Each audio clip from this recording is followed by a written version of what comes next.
कोई खामियां बर्दाश्त नहीं करेंगे। मैं यहाँ डायरेक्टर साहब यही बताए, सुब्रमण्यम साहब है, हम बता के जा रहे हैं। देखिए, कहीं कोई बात है तो आप लोग उसको पहले देखिए, उसको ठीक कीजिए। अगर मीडिया में बातें आ रही है तो कुछ जरूर सच्चाई है। राज्य के स्वास्थ्य मंत्री इरफान अंसारी आज अचानक रिम्स पहुंच गए और रिम्स पहुंचते ही रिम्स के मुख्य द्वार पर ही स्टेथोस्कोप लेकर के मरीजों का इलाज करने लगे। ये तस्वीरें देखकर आसपास के सभी लोग आश्चर्यचकित रह गए और मंत्री की तत्परता को देखकर लोगों ने सराहना भी की। मंत्री ने जैसे ही रिम्स बिल्डिंग के भीतर एंट्री ली, उसके बाद तमाम जो डॉक्टर थे, जो रिम्स के कर्मी थे, वे सचेत हो गए और लगातार जो तैयारियां हैं उसमें जुट गए। मंत्री भीतर ओपीडी में घुसे और जो डॉक्टर मरीजों का इलाज कर रहे थे, वहां डॉक्टरों से उन्होंने सवाल जवाब किया कि अस्पताल में कौन सी दवाइयां उपलब्ध है, कौन सी दवाइयां मरीजों को लिखी जा रही है। इस बीच डॉक्टर के पास कई सवालों के जवाब नहीं मिले। जब मंत्री ने डॉक्टर से पूछा कि अस्पताल में किस तरह के कफ सिरप मौजूद हैं, तो डॉक्टर के पास इसका कोई जवाब नहीं था। डॉक्टर के पास न ही दवाइयों की सूची थी जिसको देख करके वो मरीजों के लिए दवाई लिख सकते हैं। इससे आप सोच सकते हैं कि जब आप भी रिम्स आते हैं तो आपको भी जो बाहर की दवाइयां हैं, जो प्राइवेट दवाइयां हैं, उसका नाम क्यों लिखा जाता है, क्योंकि डॉक्टरों को मालूम ही नहीं है कि रिम्स में कौन सी दवाइयां उपलब्ध हैं। मंत्री जी इसके बाद पूरे रिम्स भर में घूमते रहे, जो जहां पर जो जांच केंद्र है वहां पहुंचे, वहां की जो तैयारियां हैं, वहां की जो सुविधाएं हैं, उनका जायजा लिया। इस बीच डॉक्टरों से उन्होंने कई बातचीत भी की। देखिए आगे। आज आप ओपीडी में थे तो वहाँ पे डॉक्टर्स के पास रोस्टर नहीं था, कौन सी मेडिसिन है फार्मेसी में, कैसे दूर करेंगे इसको? डॉक्टर्स को मालूम ही नहीं है कौन सी मेडिसिन है अवेलेबल उनके पास। कोई लिस्ट उनके पास दिया जाए। हाँ, ये देखिए, ये आप लोग तो बात थे, मैं भी वहीं पे था ना, तो जब मैंने संज्ञान ले लिया तो आप चिंता मत कीजिए, तो कार्रवाई भी होगा। अब मैं हर हफ्ता यहाँ बैठूंगा, याद रखिएगा। कोई खामियां बर्दाश्त नहीं करेंगे। मैं यहाँ डायरेक्टर साहब यही बताए, सुब्रमण्यम साहब है, हम बता के जा रहे हैं। देखिए, कहीं कोई बात है तो आप लोग उसको पहले देखिए, उसको ठीक कीजिए। अगर मीडिया में बातें आ रही है तो कुछ जरूर सच्चाई है।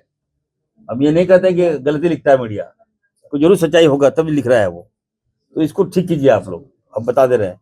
और आज हमने कई पेशेंट को देखा, और ये मेरा हर जिले में हम जा कर ओपीडी में बैठेंगे, ताकि हम जानना चाहते हैं कि हमारे डॉक्टर बैठ रहे हैं कि नहीं बैठ रहे ओपीडी में। टाइमिंग भी फिक्स कर देंगे हम, इतना टाइम आपको बैठना है। आज तो मॉर्निंग में आए, आप लोग कैसे मालूम चल गया, आई डोंट नो। हम शाम में भी बैठेंगे, ताकि यहाँ के डॉक्टर प्राइवेट अगर प्रैक्टिस करते मिल गए हमको तो उसका खैर नहीं। जब मैं सिस्टम चला रहा हूँ, हेल्थ विभाग मैं देख रहा हूँ, जो डॉक्टर्स यहाँ काम कर रहे हैं उनको मैं पेमेंट दे रहा हूँ, सम्मान मिल रहा है, उसके बाद भी अगर आप प्राइवेट प्रैक्टिस कर रहे हैं और विभाग की छवि खराब हो रही है, सरकारी व्यवस्था में इलाज खराब हो रहा है, आप कुछ प्राइवेट हॉस्पिटल में वहाँ इलाज करें, वो व्यवस्था ठीक हो रही है, ये नहीं चलने दूंगा। इसके बाद मंत्री पूरे रिम्स भर में घूमते रहे और तमाम जो मरीज वहां नजर आए रिम्स में, उनसे मंत्री ने बातचीत की और रिम्स की जो सुविधाएं हैं उसका फीडबैक जानने का प्रयास किया। मंत्री ने यह आश्वासन दिया है कि रिम्स की जो सुविधाएं हैं, जो रिम्स का जो प्रबंधन है, उसे जल्द से जल्द ठीक कर दिया जाएगा। वे लगातार रिम्स में आएंगे, ओपीडी में बैठेंगे, मेडिसिन विभाग में जितने भी मरीज पहुंचते हैं उनसे बातचीत करेंगे और तमाम जो खामियां हैं रिम्स की उनको दूर करने का प्रयास किया जाएगा।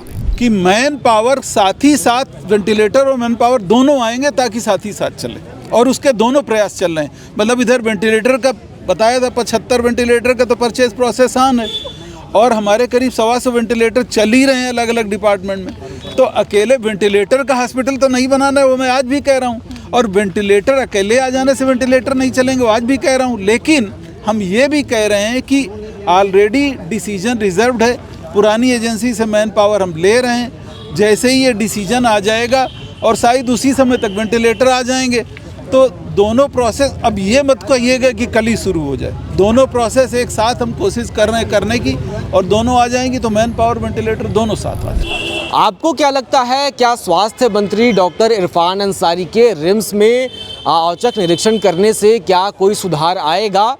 आप इस पर क्या सोचते हैं, कमेंट करके ज़रूर बताएं। आप जब रिम्स आते हैं तो कौन सी खामियां आपको नज़र आती हैं, उसे भी लिखकर ज़रूर बताएं। शुक्रिया।